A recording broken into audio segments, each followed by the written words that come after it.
Well, hello everyone, and welcome to my new show, The Truth.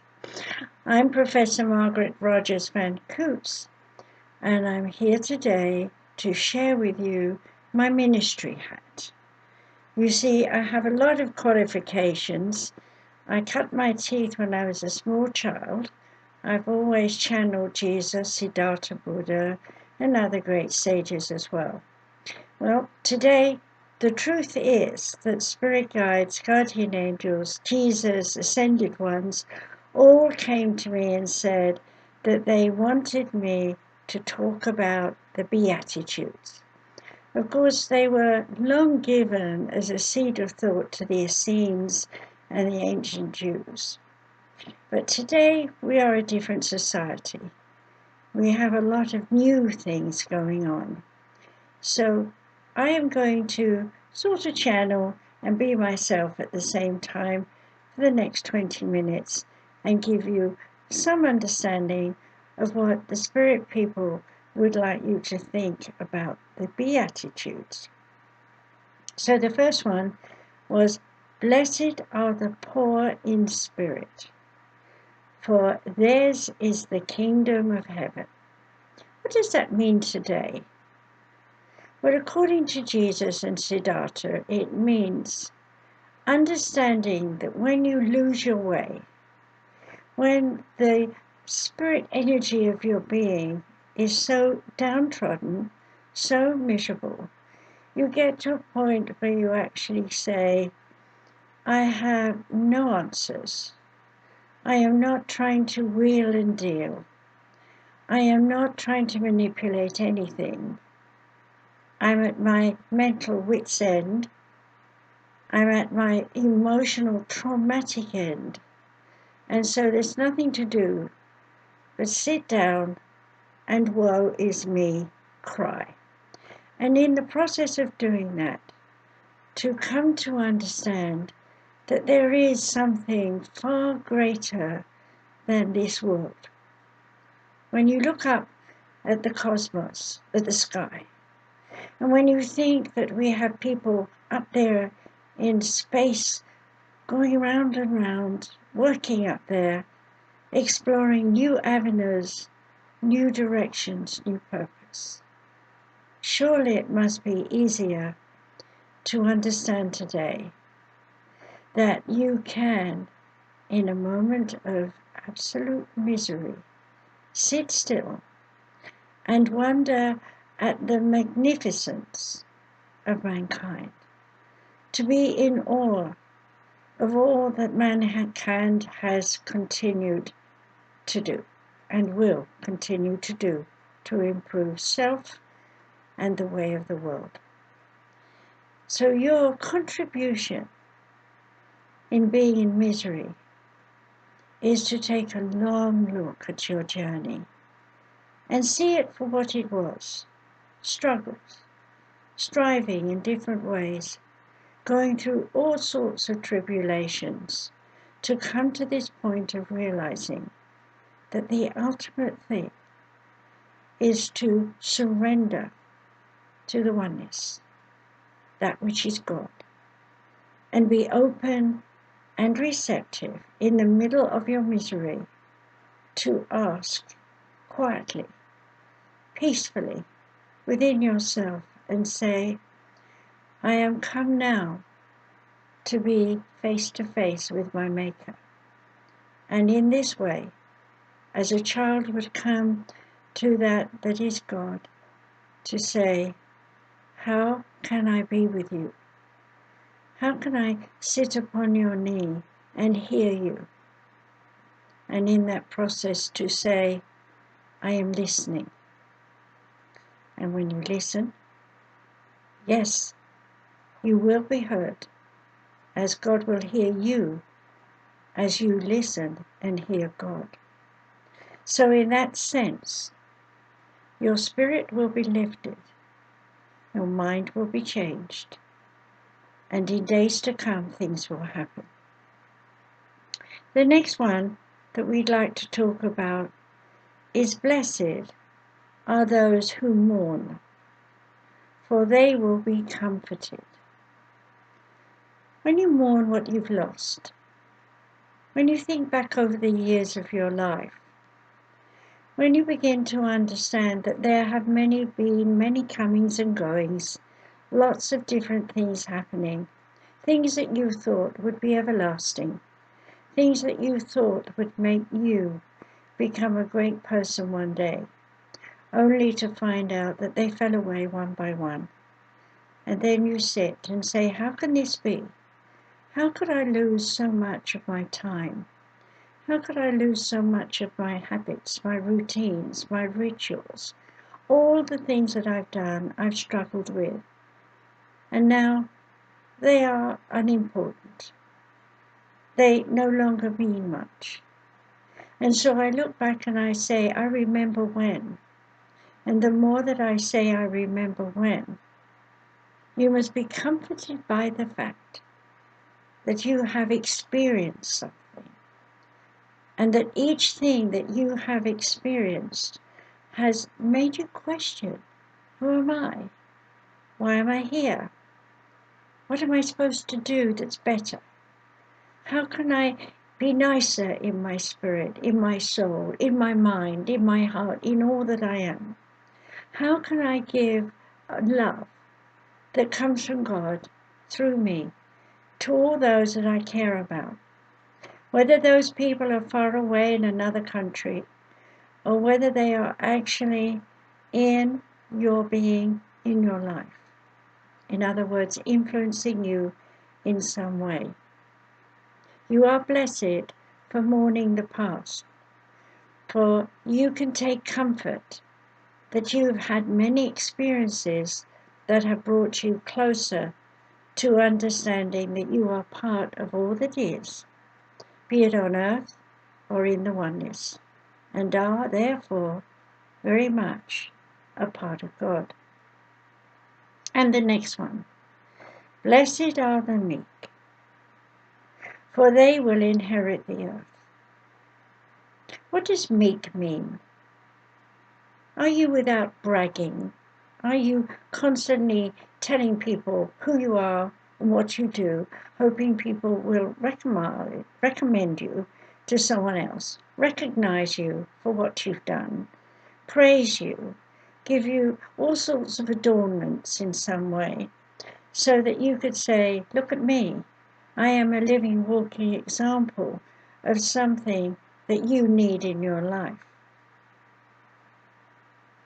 If we talk about these things, you can understand then that when you are meek in ways, saying, well, this is just something I do, and if you'd like to know more, I'm here, I'm available, and you give of your abilities freely, without cost, without worry of money, without thought of sacrifice, without thought of anything but serving, then you are indeed meek. For you have embraced the will of God. For God does not charge you $1 or a dime or anything else. You have to remember that your gifts come through the power of your spirit. And when your spirit is connected to God, then God gives you all that you need, not what you want, but what you need. Now, the next one they want me to talk about is blessed are those who hunger and thirst for righteousness, for they will be satisfied. It's rather a mouthful, isn't it? When we say hunger, what we mean is you feel and know within your whole being that everything that you're doing is not fulfilling you. So it wants you to go look further afield, look for things that might be more interesting, things that would open up your heart and soul and give you more wisdom, more understanding of the ways of this world. And in seeing it the way it is in reality, looking back at the past, recognize that change is needed, change in yourself. For if you make a change in the way you look upon the world and the way you do things, the way you talk about things, the way you request popularity, or whatever it is in some way. Ask yourself, are you a model, an example of fulfillment in your being, that people see you as someone to come to enjoy, to be with? Then surely you are righteous, for God loves you as a living, walking example of all that you are. So if you are blessed in being meek, and you are hungry for righteousness, then you will indeed inherit more on earth. But think about it. If you get more things, there's more things to manage. And when you're managing so much, are you overwhelmed? Are you finding yourself without real pleasure in doing what you love to do? Has it become a strain? Are you insecure that someone might take away what you have? Have you lost your way? So if you are righteous, then you must be satisfied with all that you have done. For if you are satisfied, you are at peace with your heart, your soul, your mind, and your body, then truly you are connected to God. And in that way, God will give you great delight in being able to share all that you are, so that you become a living, walking example of a joyful person on earth. Let's move on. Blessed are the merciful, for they will be shown mercy. You have seen a great deal of judgment in the past months in your country. In fact, we have seen a great deal of judgment, horror, terrible things done all over the world in the name of mankind, not in the name of God.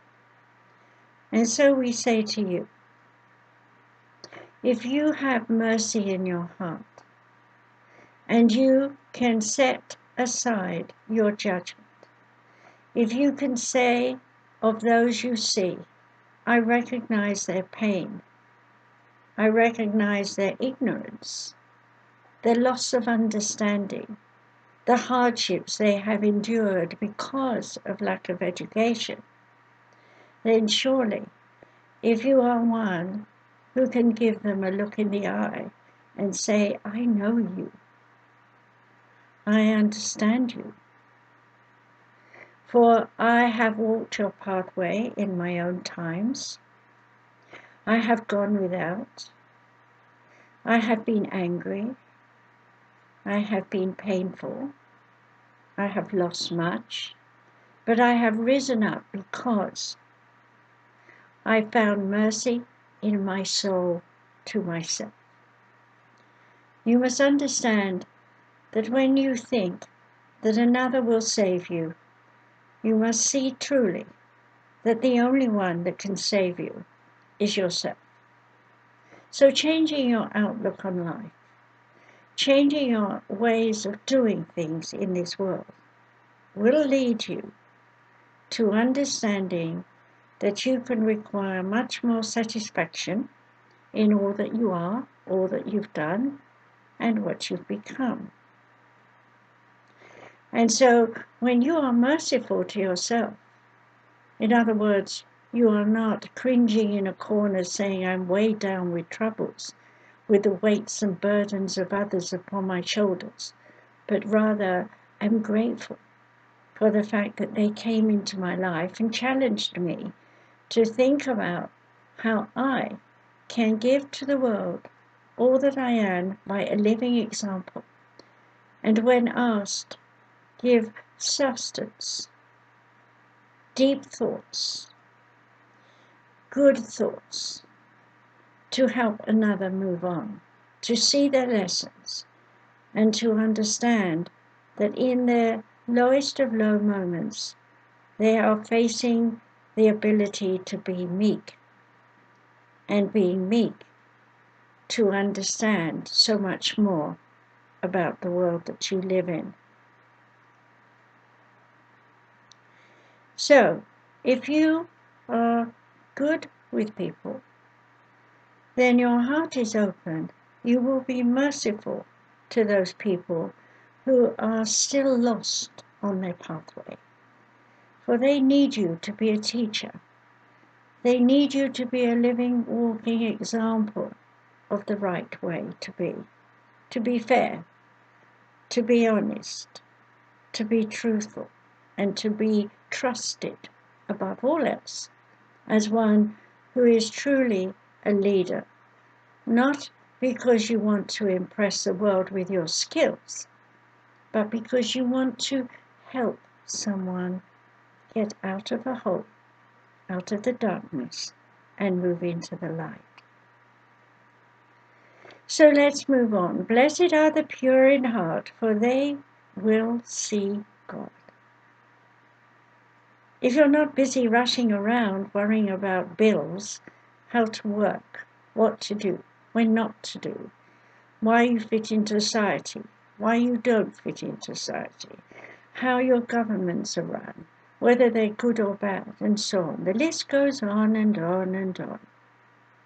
And when that happens, you have judgment so high in your being that there is no purity within your heart. You have lost love. And when you have lost love, you see nothing but the ugliness of your world. You should understand that to see God, you must see the beauty of this world. The beauty of those who will rise up together, correlate their energy in harmony, make an effective change without umbrage, without violence, without desecration. To open a door that allows people to say, I am here. How can I help? Will you please listen to me? My point of view may be off the wall. However, there may be a glimpse of a truth there. And listening to the truth allows the heart to be pure. And in being pure and in being merciful, one is meek and loving God, still mourning what was, because there have been some marvelous people, some wonderful arts and creative things that may well arise in a new form. So be awakened, be aware to all that could be better. For if you are pure in heart, then God will give you the inspiration, the instinct, through the minds of many, to rebuild your world together, to make it a place of harmony and peace, where all are equal, where all are loved as children of God. For in your darkest moment there is light, and in the lightest moment there is a glimmer of dark. For without the grey, you will not know you are moving on, evolving, ascending in vibration. And so we say now, blessed are the peacemakers, for they will be called the sons of God. Well, of course, in those days we didn't really have much recorded about the value of woman. Woman is wonderful because she carries the divine love of all that God is. And man is marvelous because he carries divine wisdom. When divine wisdom intermarries with divine love, there can only be an understanding of true direction, purpose, and a presentation of action that will lead to much joy. Too often we see you crying in the dark, alone, lost, miserable, with no one to reach out to. And yet, in that time, as we say, there is the time of mourning. There is the time of being meek. There is the time of being satisfied with understanding. You have listened to the dark, the negativity of yourself, and must now pull yourself away from such horrible times and awaken to the light and love that is God. So, be blessed that even if you feel persecuted, understand you have stepped into the voice of righteousness. For you will be telling the words of God. You will be telling the words of Spirit. You will be telling the words of others, just by your existence, by the look on your face, by the way you stand. And we will say to you that when Jesus stood before the Sanhedrin, there was nothing to say, for should he have said one word, it would have been misinterpreted. And for this reason we say, those who are persecuted for righteousness' sake, theirs is the kingdom of heaven, for they truly know that life after life continues. And for us in the oneness to say clearly that reincarnation is a fact, and though you may have judgments against it born out of those who have told you to think differently, we say it is time that you think of these words in a new way. And so we have chosen to speak through this woman, Margaret, that you might hear all that we have to say. So blessed are you if you are insulted for the things that you know. Understand that this will make you more joyful, more inspired, to think more on the words of God, and to bring forward to people an understanding that you cannot be moved by judgment, by manipulation, by harm of body, and so forth. For you are children of God. It matters not what color your race. It matters not what your religion is. It only matters that you use it as a vehicle to be the child of God. I have used this time to speak to you so that you might understand that women of today carry in their soul and their heart the Beattitudes, and they will lead it forward into the future years to come. For in the birthing of their young ones will come the wisdom of the ages of divine presence. So rejoice and be glad, because great is your reward in heaven. For in the same way that they were prosecuted in the past, the prophets were cast down, so women are being cast down now. But understand, they are strong. They are encoded with the power of divine love. And so no matter what you say, no matter what you do, you must understand they bring forth the seed of life, and in so doing will bring to this world new understandings, new philosophy, new ways of life. And so I say, as Mary, Mother of Jesus, please honor every woman, and woman, please honor every man who carries the seed of the wisdom of all that is God. So be it. Thank you.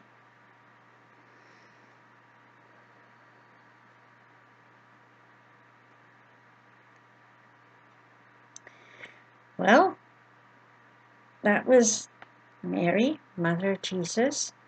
I'm sure all of you all over the world will understand that she has spoken to you.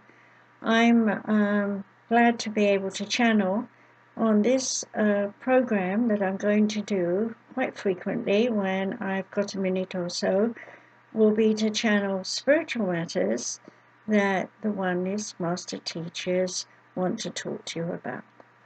So I would be grateful if you would share this on social media.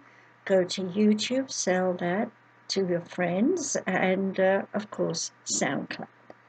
So, yet again, I say, this is the radio show you've been listening to called The Truth. Bless you and goodbye.